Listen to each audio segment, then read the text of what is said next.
Hello. So, finally, I've been able to go to the store where there's fewer people in the line and got mulch.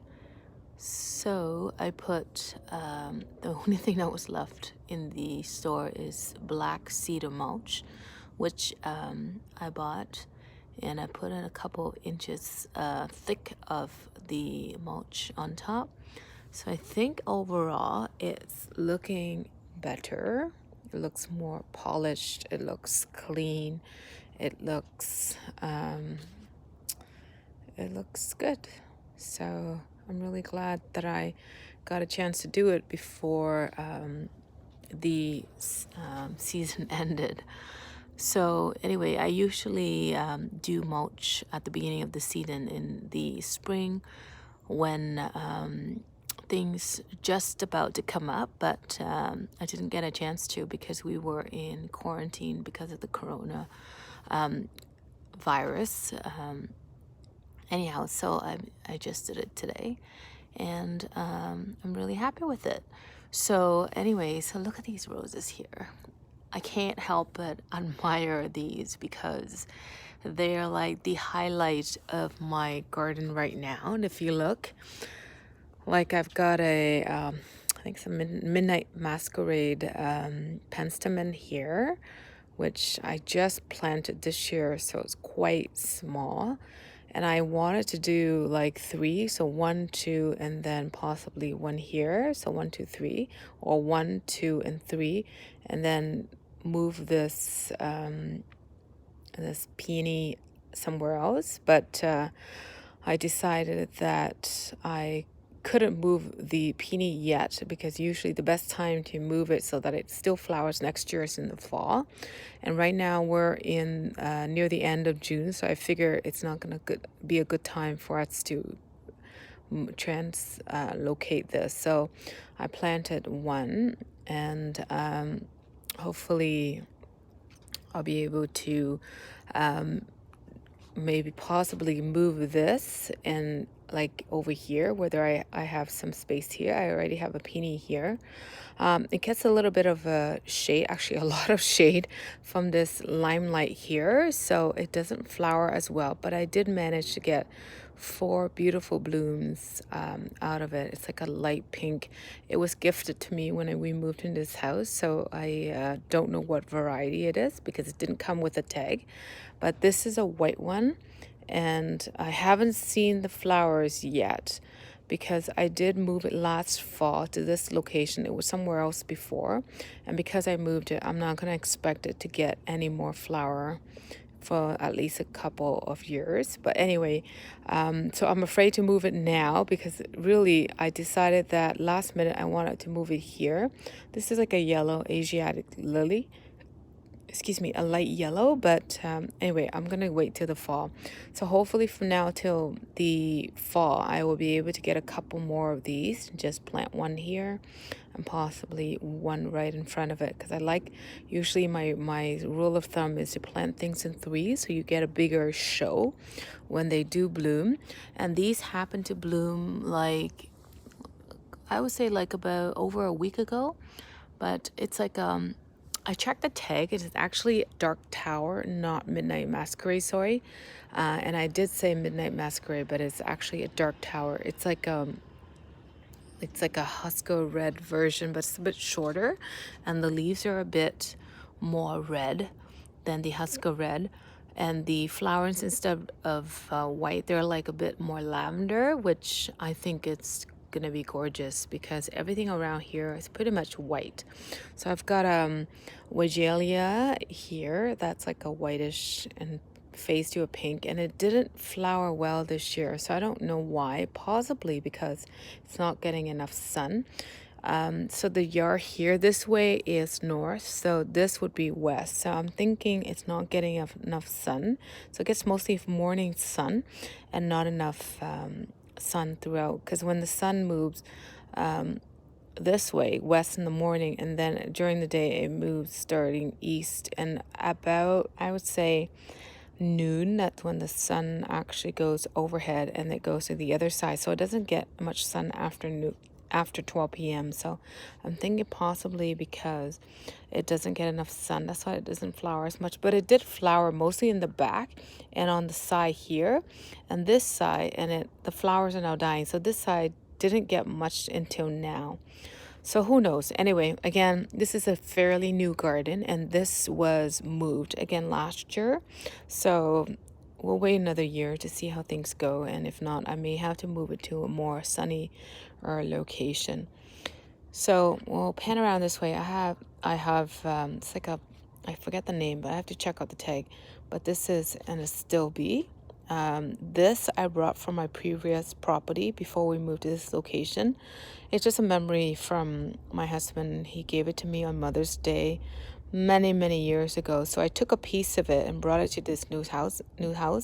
We've been here for about 4 years now. So it's just really nice just to, have a piece of memory when I got this gifted from my husband. I think it must have been, oh my son, my oldest is 11. So I think he gave it to me like just before my son was born. So he was born in 2009. And so I think he might have given it to me like in May, that Mother's Day weekend, just before my son was born. He's a June baby. So it's just really, really like a memorable sort of feeling when I look at it. So every time I look at this, it's like a deep pink.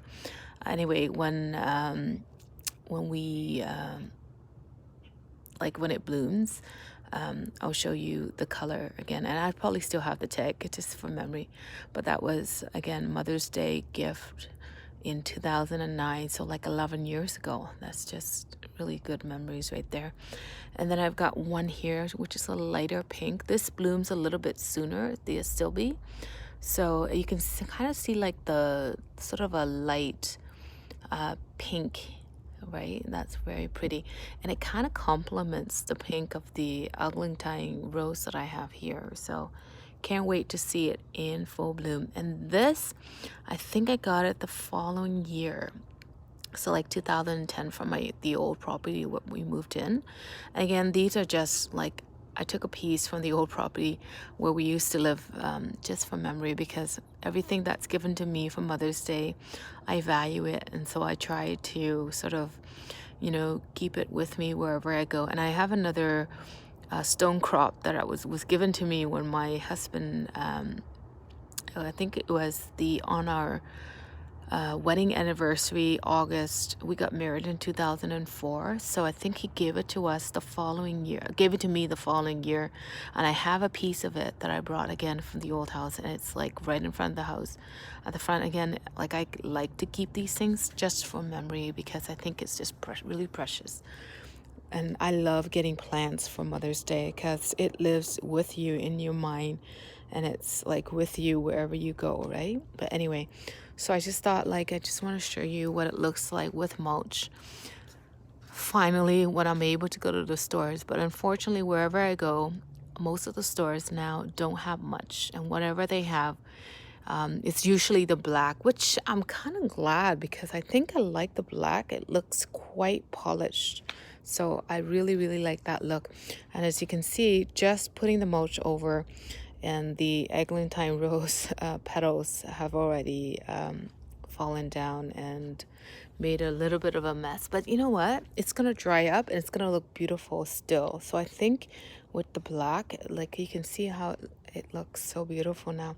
And already here, the Litchfield Angel petals have fallen down as well. But here it is. So I think I really like this, love this look with the black mulch on top. But anyway, so I thought I'd let you see what the garden looks like now that it's got mulch on it. And so hopefully the next time I do an update, you'll be able to see it with mulch. So anyway, here I have another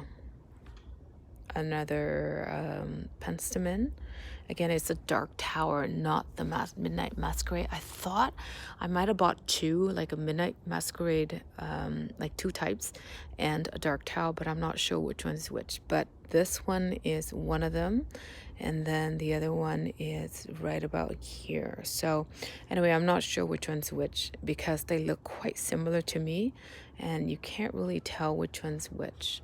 So anyhow, I thought I would let you see what the garden looks like now with mulch.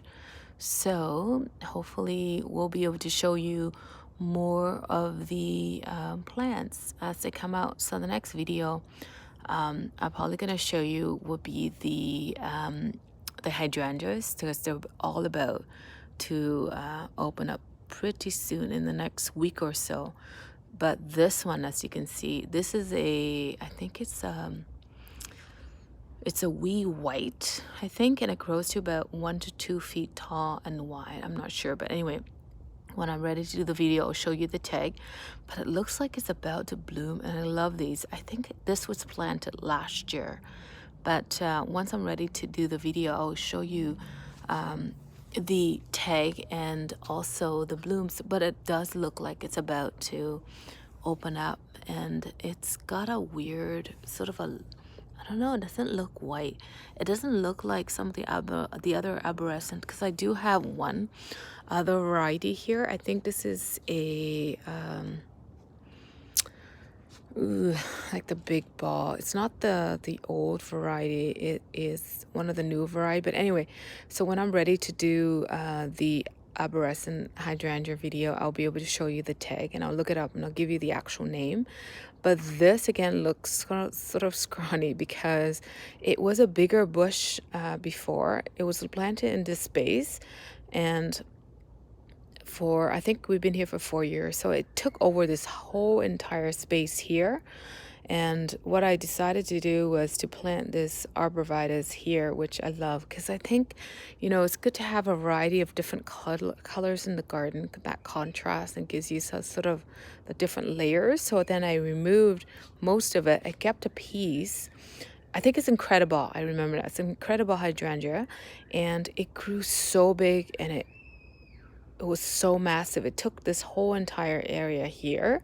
So then I decided, I need some yellow or something different, something evergreen, just to kind of like an anchor for this space. So then I removed most of the incredible and kept a piece and replanted back.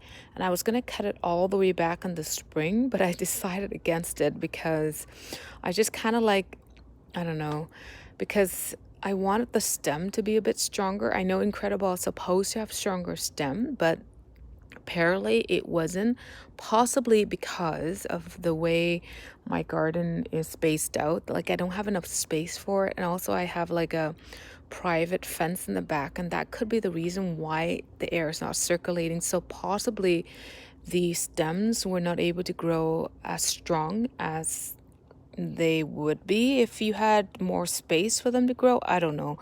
But anyway, I didn't like how they were drooping over, and they were like covering the clematis, they were covering the peony, and they were like all over the place. So I took it out and I planted this arborvitae, and then I took a piece and put it back here. So anyway, I left it with the cane from last year, and hoping that the flowers will be smaller, and with the stronger stem, will be able to hold the flowers up so that they're not going to be drooping all over the place. So anyway, I hope to see you next time. And if you like these videos, please subscribe. That sort of gives me the encouragement to keep on posting more videos. So thank you so much for watching the video, and I hope you have a wonderful evening, and we'll see you next time. Thank you. Bye bye.